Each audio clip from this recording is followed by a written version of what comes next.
বৃষ্টি ভেজা বিকেলে কর্তামশাইয়ের চায়ের সাথে একটু টা খেতে ইচ্ছে হলো, কিন্তু ওনার তো আবার তেল খাওয়া বারণ।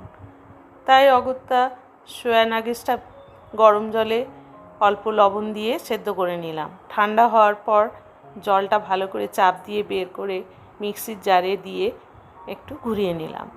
একটি বোলের মধ্যে নিয়ে তার মধ্যে দিয়ে দিলাম সেদ্ধ আলু, স্বাদ অনুযায়ী লবণ, অল্প একটু হলুদ গুঁড়ো, একটু লঙ্কার গুঁড়ো, 1 চামচ রোস্টেড মশলা, 1 চামচ আমচুর পাউডার, সামান্য একটু চিনি টেস্টটা ব্যালেন্সের জন্য, 1.5 চামচ আদা রসুন পেস্ট আর কুচনো কাঁচা লঙ্কা আর পেঁয়াজ, আর দিয়ে দিলাম 2 চামচ ছাতু দিয়ে প্রথমে খুব ভালো করে এটা মেখে নেব।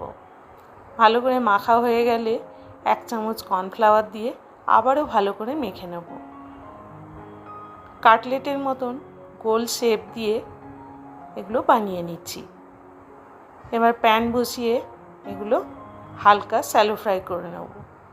ওই যে বললাম তেল বেশি খাওয়া চলবে না, তাই ডিপ ফ্রাই করলাম না।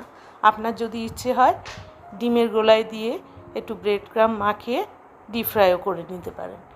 খেতে কিন্তু দুর্দান্ত হয়।